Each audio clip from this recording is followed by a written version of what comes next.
Hello, we are Tottenham TV viewers. My name is Alfredo Fumaças. And I'm Cristiano Oliveira. We are two-thirds of the Benfica podcast, a weekly podcast in English about Benfica.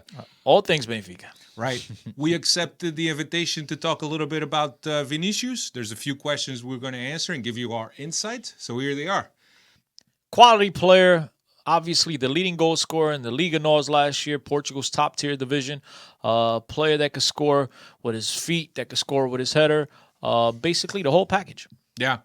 The biggest thing about Vinicius is that he's still young and he still has a very somewhat of a margin for progression. But I think he's a pretty decent player. To be brutally honest with you, absolutely. I mean, just a few months ago, Benfica president Luis Vieira was touting the fact that he just rejected a 60 million euro offer, first leading goal scorer, and now fast forward a month and a half, 2 months later, and you see him going out on a $3 million loan with an option to buy at the end of the season. It's rather shocking, surprisingly.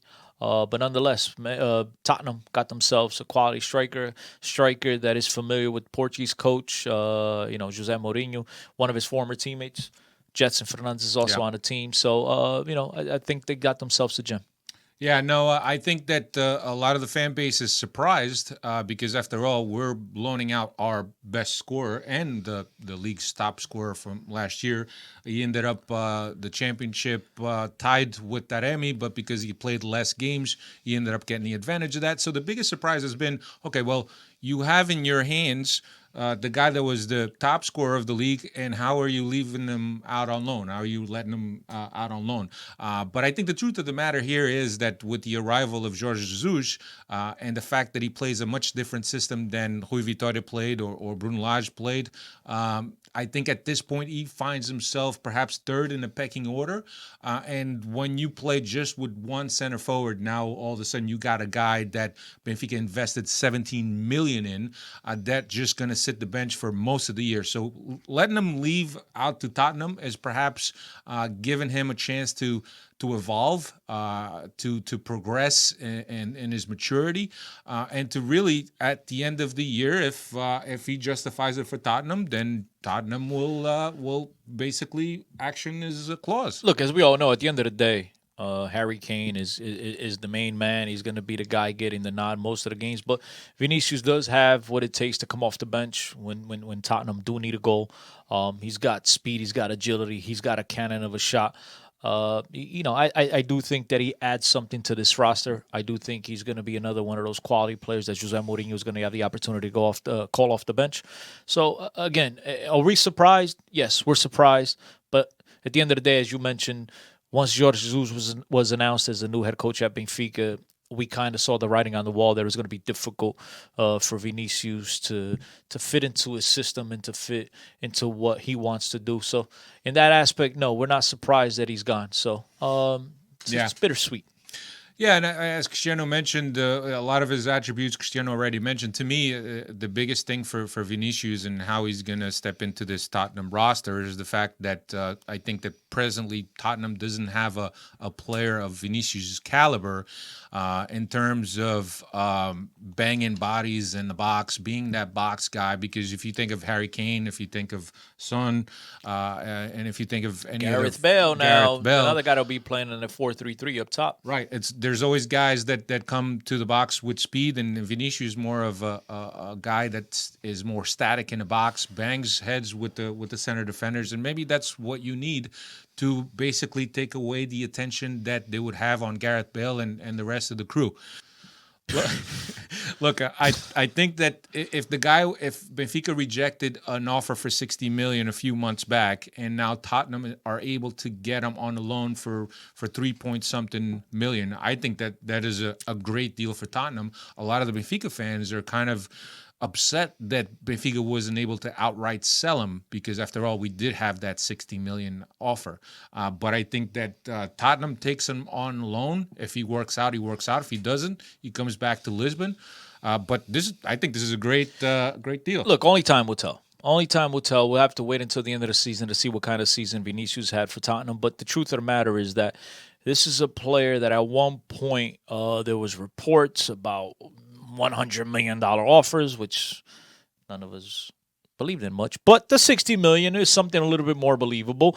And so if you look at it just in those terms, if Tottenham walk away with a player here at the end of the season who's had a successful season for them and walk away playing 45 million, I think when you considering you compare it to the other offers, I think it is going to be a quality offer, quality deal for them. And then, look at the astronomical numbers that get thrown around in the EPL compared to other strikers and other players. Obviously, this is a guy that comes with a pedigree, a guy that's led the Portuguese league in goals. And as you guys know, in the EPL, there's been plenty of Portuguese players that have come over that have been successful.